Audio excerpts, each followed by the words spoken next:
तरीके से सिखों को के बारे में इमरजेंसी मूवी में बताया गया। देखिए, सिख समाज का इतिहास समझना होगा। जब जब इस धरा को, चाहे वो धर्म बचाने की बात हो, तो सिख समाज ने कुर्बानी दी। जब देश की आज़ादी का समय हो, तब सिख समाज ने अपनी कुर्बानी दी। जब आज भी देश में कहीं भी कोई घटना दुर्घटना होती है तो सिख समाज के लोग आते हैं। अरे कंगना रनावत तो ये भी कह रही है कि मोदी जी से अब तक मैंने 1 मिनट बात भी नहीं करी है। 1 मिनट भी बात कंगना ने नहीं की मोदी जी से अब तक। मोदी जी टाइम नहीं देते हैं उनको। हाय, क्या हो गया, क्या से क्या हो गया, देखते ही देखते। अरे भैया, ये तो गजब हो गया। कंगना जी, क्या हो गया? सच तो बोल रही है ना। अरे गजब हो गया ये तो। अब पापा अपनी पली से नहीं मिल रही हैं, गड़बड़ हो गया भाई, कुछ तो गड़बड़ है। दया को बताना पड़ेगा। दया कह रही है कि सलमान खान हो या फिर सैफ अली खान या फिर शाहरुख खान, सबसे मोदी जी ने 1 घंटा या आधे घंटे बात करी, लेकिन मुझसे 1 मिनट भी बात नहीं हुई आज तक। कंगना रनावत जी को पता चल गया, भाजपा का काम है काम खत्म, बात खत्म। अब कंगना की जरूरत नहीं है। अब दूसरी आएंगी तो अब दूसरे से बात होगी। तो इसलिए कोई परेशान होने की जरूरत नहीं है। भारतीय जनता पार्टी का, खास करके मोदी का, भी तो कहा है कि 2014 में ही असली आज़ादी मिली है देश को। मैं क्या बोला आपको?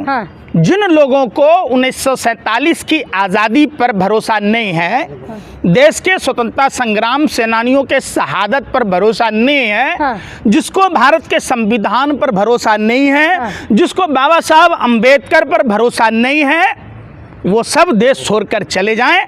पाकिस्तान, मतलब या ब्रिटेन, पाकिस्तान चली जाए। बिल्कुल, भारत में उसका कोई क्या अरे भाई, शर्म तो है ही नहीं। पत्रकार हो। अरे जारा जाके आपको क्या बताऊं, लाला लाजपत राय के पीठ पर कितनी लाठियां बरसी थी। और उनके साथ जो जालियांवाला बाग में भी आपने कितने लोगों ने गोलियां खाई थी, आपको पता है? महात्मा गांधी, पंडित नेहरू अपने जवानी के 10 साल जेल में बिताए। बाबा साहब अम्बेडकर, सरदार पटेल, अशफाकुल्ला खां, सुखदेव, राजगुरु, भगत सिंह, पंडित राम प्रसाद बिस्मिल, चंद्रशेखर आज़ाद, सभी लोगों का जो कुर्बानी है उसको अपमान करोगे, स्वतंत्रता संग्राम सेनानियों का अपमान नहीं सहेगा हिंदुस्तान। समुदाय सड़कों पर है कंगना की मूवी को लेकर, सिख समुदाय पूरा सड़कों पर है। बिल्कुल, हम भी साथ हैं। सिख समुदाय को समझना, वो वही समझ सकता है जो भारतीय होगा। जो सावरकर की नजायज औलादे होगा वो नहीं समझेगा। जो हेडगेवार की वो होगा वो नहीं समझेगा। जो गोरे अंग्रेजों के दलाल और मुखबिर होगा वो सिख समाज को नहीं समझेगा। एक सच्चा देशभक्त ही सिख समाज के बारे में समझ सकता है। लेकिन क्या लग रहा है पंकज जी, कंगना रनावत लगातार कह रही थी इमरजेंसी मूवी सुपरहिट होगी, लेकिन अब क्या लग रहा है, उनकी उम्मीदों पर पानी फिरता हुआ नजर आ रहा है। फ्लॉप किया तब ना प्रियंका गांधी जी की तारीफ की। आप बताओ, राहुल गांधी जिसको की तो की है कि राहुल गांधी को तमीज नहीं है। वो तो कुछ भी बोलती है, बगैर पेंदी का लोटा है। नहीं समझे? महिला है, एक सम्मान। अरे मैं कह रहा हूँ, अरे जिस टीम का कैप्टन ही बगैर पेंदी का लोटा हो, तो उस टीम के बाकी लोग क्या कहिएगा? वो क्या कह रही थी? अटल बिहारी वाजपेयी ने इंदिरा गांधी को क्या बोला? दुर्गा। उन्होंने पाकिस्तान के 2 टुकड़े किए।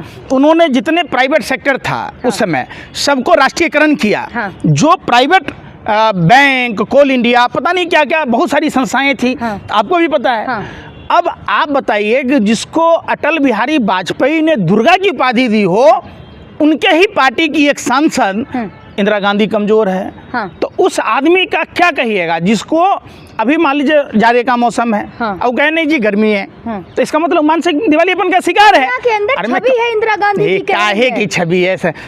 सुनिए, एक बात मैं आपको बता दूं कि सावन में अगर कौआ नाच ले तो मोर नहीं कहलाएगा। कौआ कौन है यार? तो मैं एक बात बता दूं, सुन तो लो।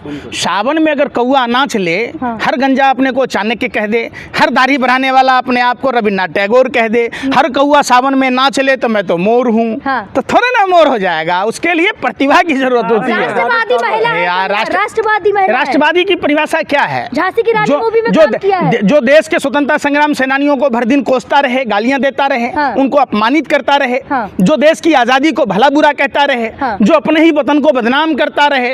ये हम सब भारतीयों के लिए गर्व की बात है कि चाहे वो मंगल पांडे जी हो या अशफाकुल्ला खान जी हो, या सुखदेव राजगुरु भगत सिंह जी हो, महात्मा गांधी जी, भीमराव अंबेडकर जी, सरदार पटेल जी, चंद्रशेखर आजाद जी, खुदीराम बोस जी, तमाम सुभाष चंद्र बोस जी ने अपनी कुर्बानी देकर हमें एक आज़ाद भारत का आज़ाद नागरिक बनाया। सवाल यहाँ ये भी है कि साबरमती मूवी आई थी तो मोदी जी ने लगातार प्रमोशन किया था, लेकिन कंगना की मूवी का प्रमोशन क्यों नहीं किया?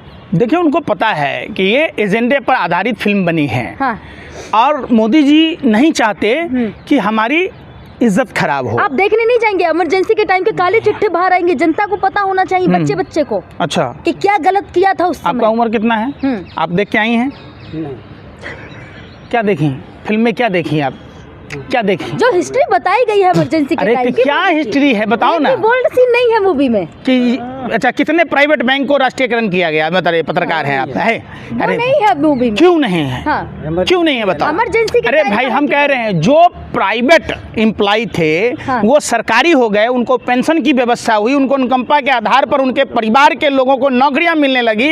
ये बात आपको पेट में दर्द हो रहा है, मतलब आदमी का शोषण होता रहे। जिस आयरन लेडी, भारत की दुर्गा ने पाकिस्तान के 2 टुकड़े कर दिए, तो वो चीज़ बेकार था। पाकिस्तान के 2 टुकड़े नहीं करना चाहिए आपके हिसाब से। अरे आपके हिसाब, पाकिस्तान के सैनिकों को बंधक नहीं बनाना चाहिए आपके हिसाब से। काहे के लिए पत्रकारिता करते हो? डुम्बर हो। जिस देश में रहते हो, सुनो, बेशर्मो पत्रकार हो, सुनो, जिस थाली में खा रहे हो उसी थाली में छेद कर रहे हो। पाकिस्तान की पत्रकार हो तुम। बोल रही है कंगना रनावत कह रही है ऐसा। कंगना को बोलिए पाकिस्तान चली जाए, भारत में उनके लिए जगह नहीं है। आप रुचि पाठक को बोलिए, मोहन भागवत को बोलिए, जाएं पाकिस्तान। वो तो लेते थे ना जिन्ना के पोता से पैसा, पाकिस्तानी कंपनियों से चंदा खाने वाले लोग, विदेशी चंदे पर पलने वाले देश के चंद गद्दारों पर जांच होनी चाहिए कि इतना बड़ा झंडे वालन में जो कार्यालय बना है वो पैसा कहाँ से आया है, किन किन कंपनियों ने पैसा दिया है। तो बात वो नहीं करेंगी आप, बात खाली मोहन भागवत भगवान के भाई है, उसको किस बात कर, वो देश का क्या है? अरे देश में प्रधानमंत्री है, कोई मंत्री है, कोई नहीं है। ये सब आप समझिए, ये संगठन के Z+ सुरक्षा तो देना ही नहीं चाहिए। ये हमारे आपके टैक्स का पैसे का है, से उसको दिया जा रहा है सेवा। मैं कह रहा हूँ ना, सुन लो, कोई राष्ट्रवादी नहीं है। वो कल भी RSS देश के लिए खतरा था, आज भी देश के लिए खतरा है और आगे भी रहेगा।